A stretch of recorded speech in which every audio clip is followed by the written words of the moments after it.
Hello, everybody. Welcome to the next stop on our National Fossil Day Let's Tour live stream. As usual, we are your hosts for your virtual tour today. I am Gabriel Santos from the Alf Museum, and joining me is Brittany Sternberg. Hello from the Western Science Center. So, as we've been saying through today's live stream event, we are asking the question, why are museum collections so important? For a lot of us, when we're at a museum, we think of the exhibits, and we think that's pretty much it when it comes to a museum. But to really answer that question, you have to go behind the exhibits and see a museum's collections. That's the heart of a museum. And so, as we answer that question, we're going across museums. We're taking a tour of museums across the United States and visiting museum collections. And really quick, just as a reminder, because we are in a global pandemic, all of our guests and paleontologists today have taken all the precautions to prevent the spread and remain safe during this live stream event. So let's get started at this stop, the Sternberg Museum, and let's welcome Dr. Ali Baumgartner. Hello! Hello! I'm so excited to be here. Hi, Allie. We're excited to have Hello. you. How are things going for you? I'm just alone in a basement full of skeletons, but that's really the best place to be. Yeah, Honestly, yeah. And it's like spooky season right now, so, it sounds cooler. perfect. Yeah, exactly. Because this is a running theme with most of our museum collections, internet is kind of hard in Yeah. museum collections, so we have a pre-recorded tour from you. That's right. Yes. All right, cool. So we'll get that started, and as a reminder to everybody, we will have a Q&A with Dr. Baumgartner following the recorded tour. So put your questions in the chat, and we'll get to them right after. And let's get started on this tour. Here we go. Hello, my name is Dr. Ali Baumgartner, and I am the Paleontology Collections Manager at the Sternberg Museum of Natural History. So today I'm going to be showing you the vertebrate paleontology collections, but I am also responsible for the geology collections and the invertebrate paleontology collections. So the geology collection is our smallest, and it only has about 1,000 specimens. But those range from minerals to rocks to meteorites. We actually have a very large collection of meteorites in Kansas, which is pretty exciting. The invertebrate paleontology collections have about 3,000 specimens, and they go all the way from the Paleozoic to the Cenozoic, but the bulk of the collection is from the Cretaceous of Kansas. The same is actually also true of our collection in vertebrate paleontology. A lot of our collection is from the Cretaceous of Kansas, primarily from the Western Interior Seaway, though we do have large collections from the Cenozoic of Kansas as well. So because our collections were originally formed from historical collections, our range is arranged in a couple of different ways to accommodate these collections. So the historical collections, while they have great taxonomic control, don't have the locality data that we would necessarily prefer. So these are arranged taxonomically, starting with fish, and then continuing into amphibians and down into reptiles. When we get to mammals, in the Cenozoic, things change a little bit there. So our mammal collections from the Cenozoic are primarily from quarries. And then for that reason, it's arranged stratigraphically. So as we move through the cabinets, we are moving through time. So within a quarry, the material is arranged stratigraphically, taxonomically. So starting stratigraphically and then taxonomically. I'll talk about it as I move through the collection. But we're going to start at the very beginning with our fish and sharks. So most of this material is from the Cretaceous of Kansas, so from the Western Interior Seaway. I am a sucker for one genus, of shark in particular. I'm a really big fan of the Durophagus shark Tychodus. So Tychodus, as you can see here, instead of having the kind of blade teeth that you would expect from a shark, Tychodus was durophagus. That means that it was eating hard material, and so its teeth look a lot like molars. I also really just like the way that this is arranged. because you can really do get a sense for what the inside of this shark's mouth would have looked like. So I get really excited anytime I get to show off or work with Tychodus. So when I first started working here, I did what any good collections manager is going to do and just started opening drawers to see what I was responsible for. And so one day I opened this drawer. And what I found was this fish face. So this is the fossil fish face of Benonigmus, which is a bony fish, again from the Cretaceous of Kansas. So this is a holotype. So a holotype means that it is the specimen, the individual that a species is described from. So this is the individual that they use to describe the entire species. So this is absolutely beautiful. It is preserved in 3 dimensions. You can see the mouth, you can see the eye socket. It's so cool. So yeah, always looking forward to an opportunity to show my friends my favorite fossil fish face. So we started back here in fish and sharks. So then we're going to move forward taxonomically into amphibians. So unlike fish and sharks, which sharks, the hard parts of sharks are primarily the teeth, though we sometimes get vertebrae preserved. Fish are full of bones, so we'll get those preserved a lot. When you're looking at groups like amphibians, they're not necessarily as common in the fossil record. They tend to be small, which means that they are often overlooked or maybe more likely to be broken, and they also tend to have just generally smaller, weaker bones. But sometimes you get really lucky. And so we recently got a donation from an individual with Cenozoic salamanders. So as you can see here, we have these Cenozoic fossil salamanders. So if you look particularly back here, these are absolutely beautiful. When you look at these specimens, there is absolutely no doubt that you are looking at an impression of a salamander. And these are the kind of fossils that I get really excited about, because it doesn't really take much imagination to realize what you're looking at.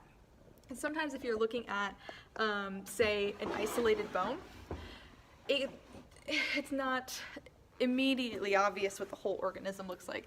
But when you see an impression of a salamander like that, there's no doubt that that is a salamander. So as we continue through, we move on up here to our friends, the mosasaurs. So we have a lot of material from mosasaurs from the Western Interior Seaway. So they actually take up a good part of this wall. And a lot of the material, so kind of like sharks, a lot of the material that we have from mosasaurs, we find lots of teeth and we find lots of isolated vertebrae, which isn't necessarily charismatic on camera, but sometimes we get a little bit more fortunate to have something like this. So this is an example of a skull of Tylosaurus kanzensis. So we're looking, this is the back of the skull, these are the vertebrae of the neck. So you can see the eye socket, and then all the way, all of these little teeth. I say little teeth, these are big teeth. This is actually one of the smallest or smaller individuals that we have of mosasaurs in our collections. Some of these friends get much bigger. For example, this is Megacephalosaurus. This is a cast based on some of our material. And as you can see, this thing is just huge. This is an absolutely huge skull. We actually have a specimen here.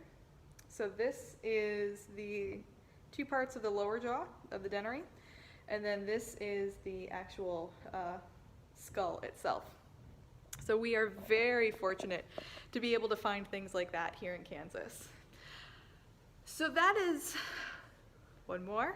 I almost forgot one of my favorite specimens in the collection. So in addition to the mosasaurs from the Western Interior Seaway, we also have,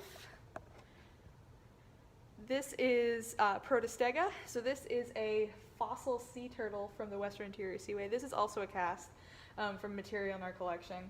So as you can see, we have these beautiful paddles. And then we also do have the carapace and the plastron.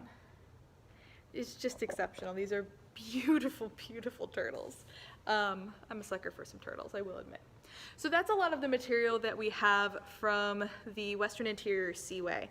Then we move on into the Cenozoic. So as I mentioned, a lot of our Cenozoic material is from quarries. But that's primarily from the Miocene, Pliocene, and then we actually have a lot of Pleistocene material that people will bring into us. So the material that we have from the earlier parts of the Cenozoic, so in the Paleogene, so Paleocene, Oligocene, Eocene, that isn't necessarily all from Kansas. Some of this will come from Wyoming, Colorado, South Dakota. But we do have some absolutely beautiful material from the Oligocene. So for example, this is a skull of a hyenodon, which is a type of creodon. So it is a carnivore from the Oligocene of Wyoming. There aren't any living relatives today, but as you can see, it's got some big old teeth going on. So, love this little friend. So that is a carnivore from the Oligocene of Wyoming. Another cool specimen that I really like to show off whenever I get a chance is this one. So this, there we go. This is Mesohippus. This is also from the Oligocene. This specimen is from South Dakota. So as you can see, this is a fossil horse. So a relatively small skull. It fits in the palm of my hand. We're missing the very front of the skull, but you can see, especially when I turn it this way, you can see where the eye was. You can see where the teeth are preserved. It is so fortunate that we are able to look at these specimens and see that today's horses evolved from something so small. And then you really can't talk about the Paleogene in general and the Oligocene in particular without showing off the skull of an Oreodon. So Oreodonts were fossil artiodactyls. Look at those teeth. So artiodactyls include so sheep and pigs and things like that.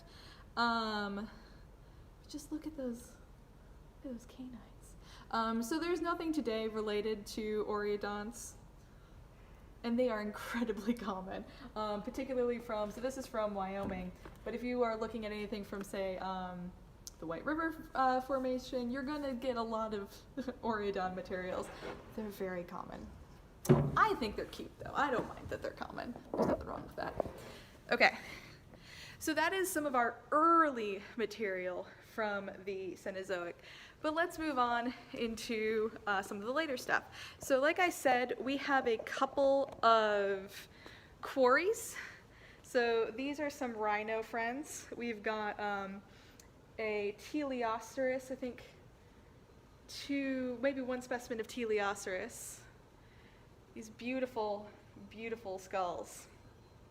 And we actually have so much material from these quarries that instead of arranging them by just by species, we have so much material from some of these rhinos that they are arranged by element. So sometimes you'll open a drawer and it'll just be full of rhino toes.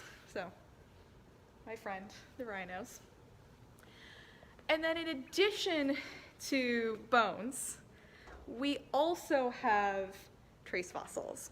And so, sure, we have the kind of trace fossils that you would expect of, trackways and things like that, but I'm always looking for an excuse to show off a drawer of fossil poop.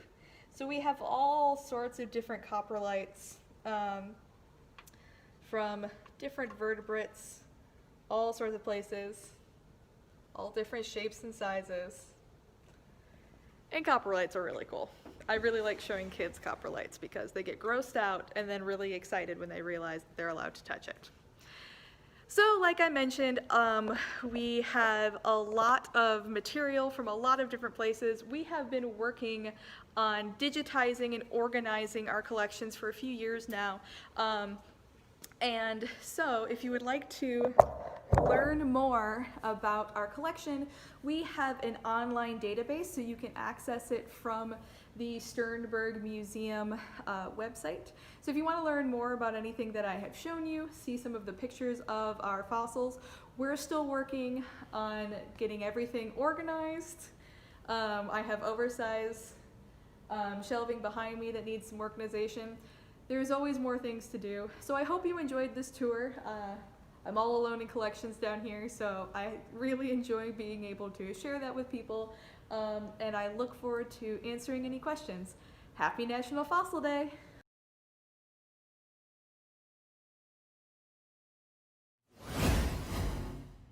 And we're back. Thanks so much. Awesome. Thank you, Allie. That was awesome. That was so much fun. I mean, I was still only talking to myself, but it felt like I was talking to people.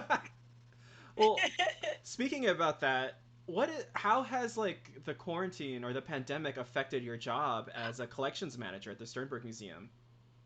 Well, so it affected me before I even started. I've actually only been here since July. So I had to move across the country during a global pandemic, which was rough. Don't recommend it. Stay home, stay safe. But that means in some ways it's actually made it easier for me to start my job because I am alone in collections and I have not responsible for. So normally we would have visiting researchers and we would have student volunteers, and we don't really have anyone in here. And we didn't have anybody in here at all until classes started. So I was alone in collections for the first few months, which meant that I had plenty of time to like figure out where things were. But in general, it's made things really strange because like a lot of day-to-day things I'm actually not sure if I can do. So like I have been loans. Um, Uh, and I always have to contact the museum to be like, are you doing that? Are you accepting returns? Because some places aren't. And I was returning them, to California and Oregon, which were on fire. So I just like doubly wanted to make sure that everything was okay. But yeah, it means that we are limiting the number of people who are in the collections, and even more so in our prep lab. And I've been in contact with so many different people at different institutions, like looking at our institution's recommendations for like safety protocols, but also asking my friends like, how are you doing it, just to make sure, like, because I'm responsible for the safety of I think 6 undergrads, and I take that responsibility very seriously. I want to make sure everybody is safe. So like I'm all alone today, which is the only reason I don't have to wear a mask. And I'm in a very huge room. So yeah, but it's an adventure. Absolutely, I get it. So we were working from home for a while until till July, and when we went back into the collections, all the collection staff were all roommates, so it was fine. We could all go back together. But also, like you said, we were going to start taking loans and everything, and in my head I was like, is this cool? Are we allowed to do this? I should start looking at precautions. And then like I got a little overboard researching like how to stay safe and like ship items and things like that. And I created all these like maybe overly precautious but still safe, like really good things to like make sure we're not transferred. So like we get a package, I'm like, okay, that package has to quarantine now for like a week, nobody touch it. And so now we're just like I think we found a good flow in our collections now that I've gone a bit overboard. Do what you gotta do. But yeah, it's a learning process. Like that everything's been evolving, especially with like, because I'm associated with a university. I also have to like take into consideration what the policies from the university are, and it's an adventure to say the least. Oh, 2020. Oh, here's a good question. How many oridonts do you guys all have? Okay, There so okay, there that's she a is. good question. And the oh yeah, I my internet is terrible, which is why. So we're trying again. So the short answer is I have no idea. The long answer is the way that our collections are organized. They're by the mammals are done stratigraphically by quarry, which means that collect oreodonts are going to be housed separately. So I could go into the database and check, but full disclosure, I've only been here since July, so I am still figuring things out.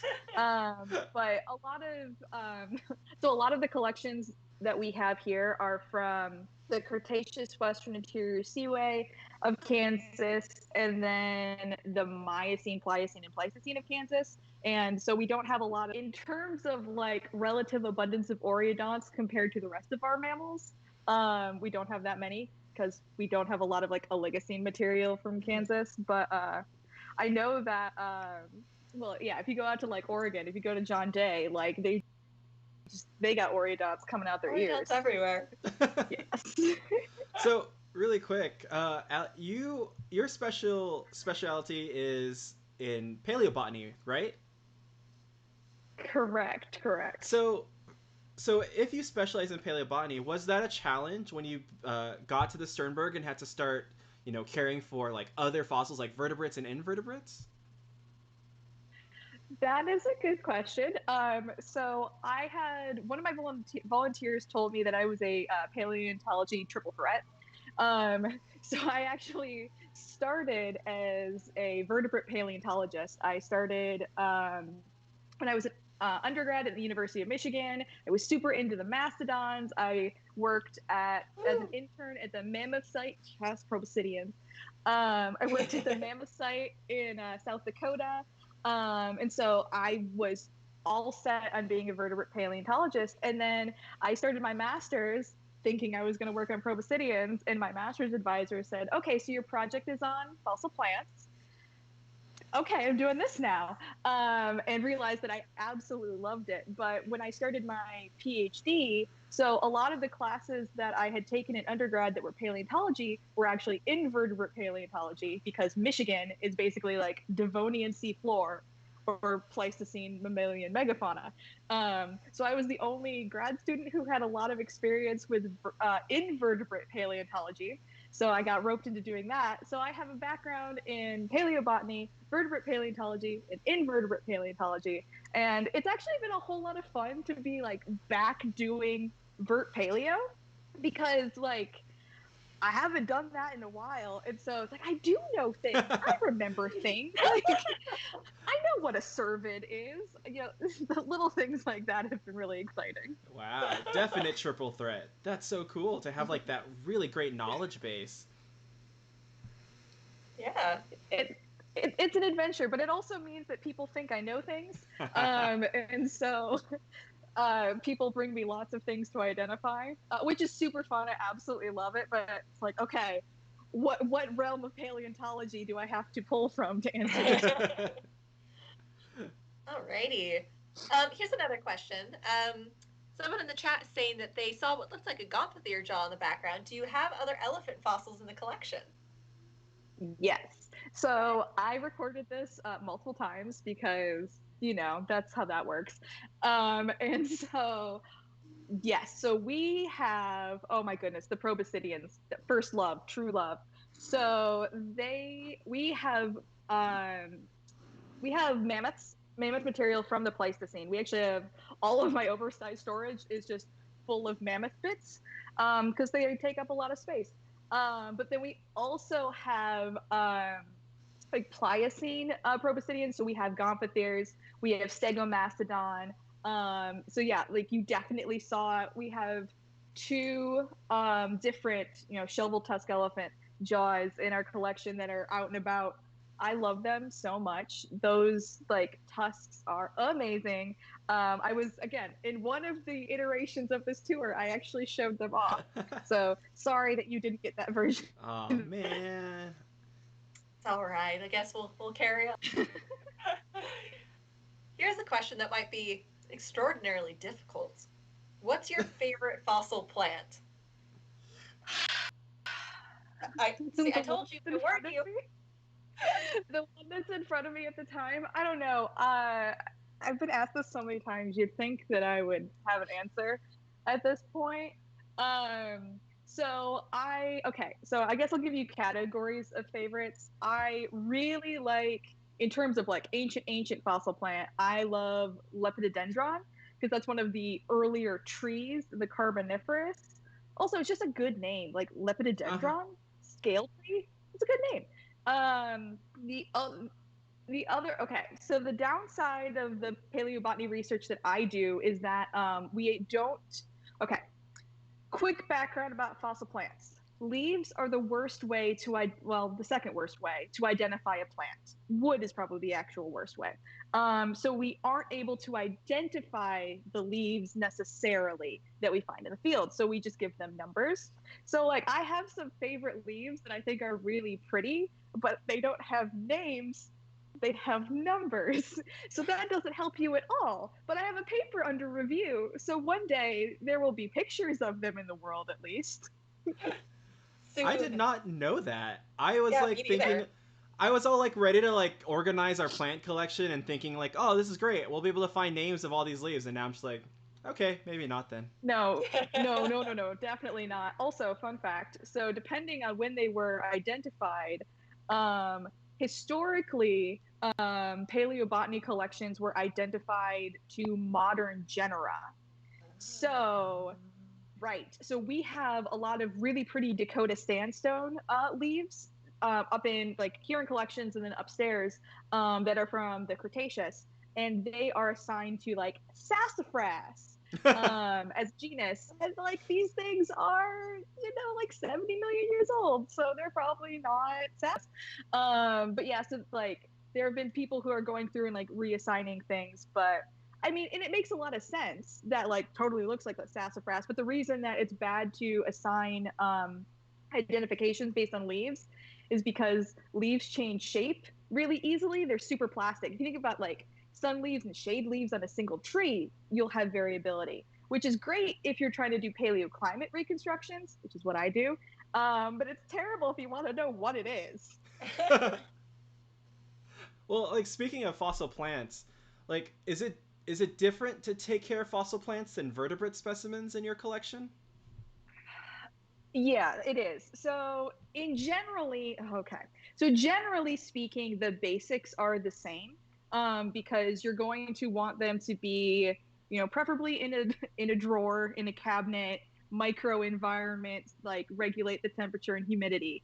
But the thing about so plant fossils are more similar to invertebrates in many ways. I mean, technically, plants don't have backbones, so like they're not vertebrates. They're not invertebrates. That's not true. But anyway, that was going places. But anyway, a lot of invertebrates. So if you think about like insects, those are often impressions as well. So that's the same sort of preservation that you'll get with fossil plants.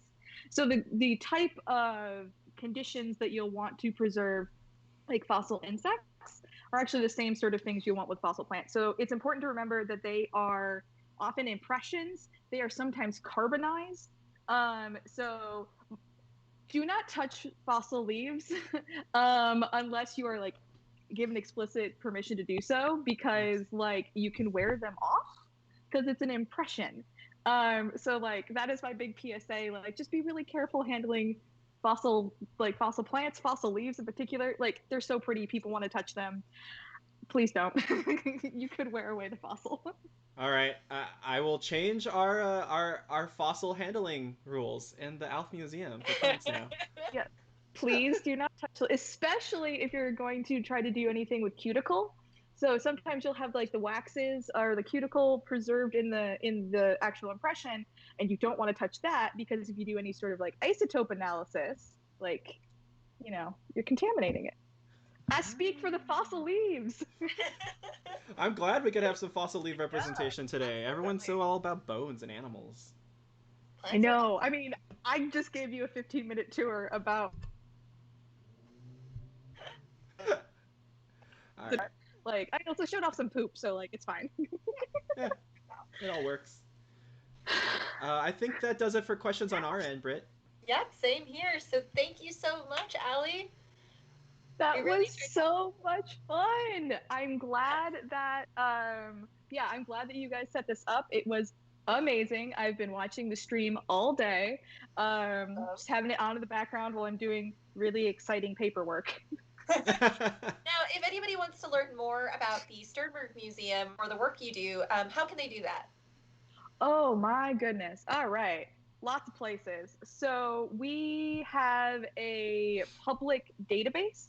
So if you want to look at the things that I talked about, you can look or learn more about fossils from Kansas. So that is sternbergca.fhsu.edu. Let me double check that I didn't lie to you. I did not.